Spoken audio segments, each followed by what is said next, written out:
सबभन्दा पहिले त म संघीय लोकतान्त्रिक गणतन्त्र नेपाल स्थापनाका लागि आफ्नो जीवन बलिदान गर्ने हजारौं वीर शहीदहरूप्रति श्रद्धासुमन अर्पण गर्दछु। साथै हजारौं ती वीर योद्धाहरू, बेपत्ता योद्धा र घाइतेहरूप्रति र लाखौं जनसमुदायप्रति हार्दिक सम्मान र आभार प्रकट गर्न चाहन्छु।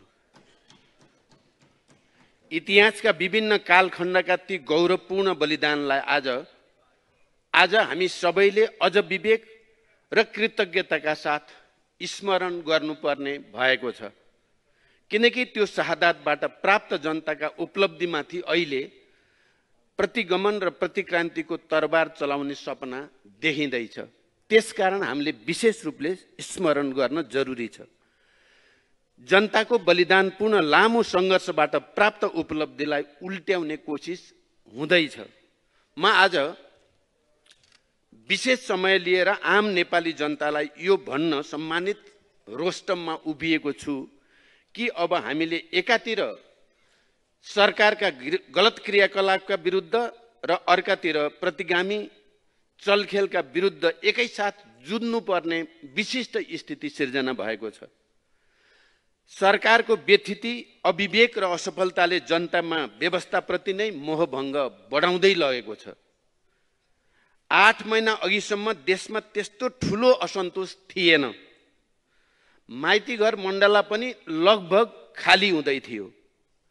तर आज मिटर ब्याज पीडितले सिडिओ अफिस भित्रै आत्महत्या गर्न खोजेका समाचार पढ्नु परेको छ। गुठी पीडित जनता 100 किलोमिटर छिचोलेर आफ्ना पीडा सुनाउन काठमाडौँ आइपुगेका छन्। लघुवित्त पीडितका समस्या अझ बल्झिएका छन्। सहकारी पीडित थप पीडित भएका छन्। देशभरका सामुदायिक विद्यालयका शिक्षक चक र डस्टर छाडेर राजधानी केन्द्रित आन्दोलनमा उत्रिएका छन्।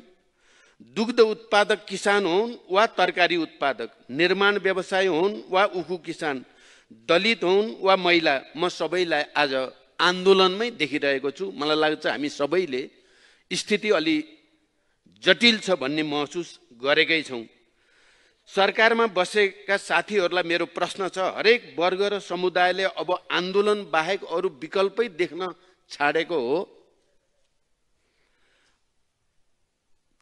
सरकारले जनतासँग संवाद गर्ने सामर्थ्य गुमाएको हो कि संवाद गर्नै नचाहेको हो? जनताको नजरमा सरकारको विश्वसनीयता र सरकारसँग संवादको औचित्य नै समाप्त भएको हो? सरकारको विश्वसनीयता सकिएकै देखेर आज पुरातनपन्थी राजतन्त्रवादी हौसिएका छन्।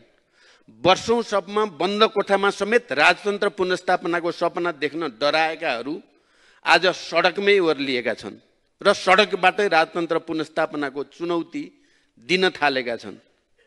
राजावादीहरूको यो चहल पहलका पछाडि सङ्गठित प्रयास छ भन्ने कुरा हामीलाई थाहा छ। यसमा देशभित्र र बाहिरका चलखेल पनि मिसिएका छन्। तर म के भन्न चाहन्छु भने यसकालका चलखेल आज मात्रै भएका होइनन्।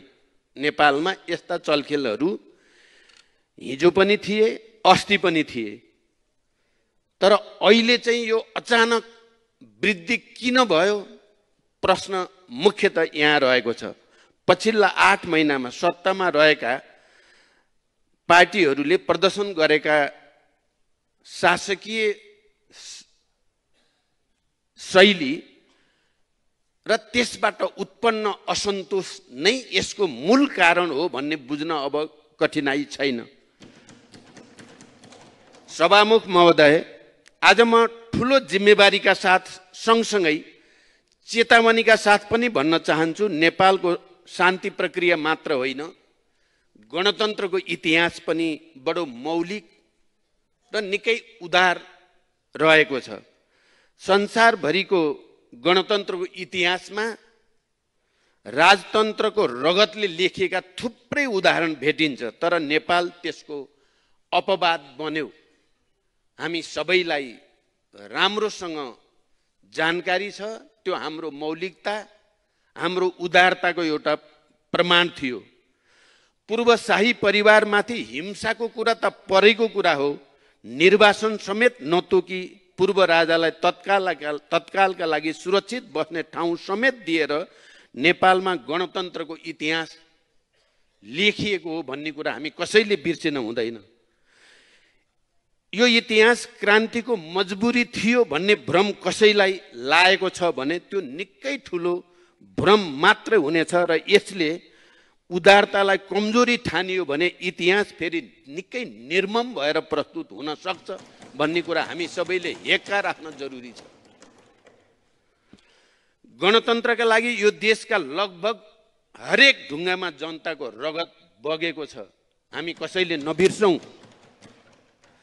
क्रान्तिको इतिहास पढ्नुहोस्, गणतन्त्रको जग कति फराकिलो छ। सीमित माओवादीले उठाएको बन्दुकको कारण होइन, गणतन्त्र यो देशका सबैभन्दा सीमान्त वर्ग, जाति, क्षेत्र, लिङ्ग, समुदाय समग्रको त्याग र बलिदानको परिणामको रूपमा आएको हो। यो हेक्का हामी सबैलाई रहोस्। सार्वभौम भइसकेको नेपाली जनता फेरि रैती हुन्छन् भनेर सोचियो भने त्यो भन्दा ठुलो भ्रम अरू केही हुनै सक्दैन।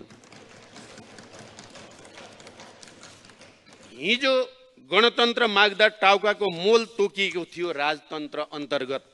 अहिले राजावादी साथीहरू सम्मानित संसदमै हुनुहुन्छ। लोकतन्त्र र राजतन्त्रको तुलना हुनै सक्दैन भन्ने कुराको यो भन्दा राम्रो उदाहरण अरू केही हुन सक्छ र? एउटा विचारका रूपमा राजतन्त्रसँग मेरा असहमति छन्, तर म लोकतान्त्रिक हकको सम्मान गर्दछु। 106 वर्ष अघि राजतन्त्र समाप्त भएको रुसमा अझै राजतन्त्रवादी पार्टी अस्तित्वमा छन्। अझै फ्रान्समा अन्तिम राजतन्त्र सकिएको 175 वर्ष भयो, अझै पनि त्यहाँ राजतन्त्र फर्काउन चाहने पार्टीहरू अस्तित्वमा छन्। सर्बिया, बुल्गेरिया, इरान, अफगानिस्तानमा पनि राजावादीहरूको ससानो उपस्थिति अहिले पनि देखिएकै छ। राजावादीहरूलाई मेरो आग्रह छ, लोकतन्त्रभित्रै आफ्नो ठाउँ खोज्नुहोस्, हामीलाई आपत्ति छैन। लोकतन्त्र जति प्रचण्डको हो त्यति नै व्यक्ति ज्ञानेन्द्र शाहको पनि हो भन्ने मान्यता हामी सबै राजनीतिक दलहरूले राखेका छौँ र हाम्रो संविधानले त्यो मान्यता स्थापित गरेको छ। यो कुरालाई कमजोरी नठानियोस्। तर लोकतन्त्रका मूलभूत सिद्धान्त नमानेर असंवैधानिक र अलोकतान्त्रिक बाटो रोजियो भने क्रान्तिले एकपटक फेरि आफ्नो शक्ति देखाउनेछ। यो चुनौती पनि म राख्न चाहन्छु। एकातिर राजावादी साथीहरू सडकमा पनि हुनुहुन्छ, सदनमा पनि हुनुहुन्छ। उहाँहरूका उद्देश्य बडो प्रष्ट छन्। उहाँहरू इतिहासको चक्कालाई पछितिर फर्काउन चाहनु भएको छ। अर्कातिर सरकारको कुशासन पनि छ। लोकतन्त्रलाई जति ठुलो चुनौती बाहिरबाट छ, सत्तासीन साथीहरूको कुशासनले व्यवस्था भित्रैबाट लोकतन्त्रलाई त्योभन्दा बढी चुनौती दिइरहेको छ भन्ने कुरालाई पनि हामीले बिर्सिन हुँदैन। सत्तारूढ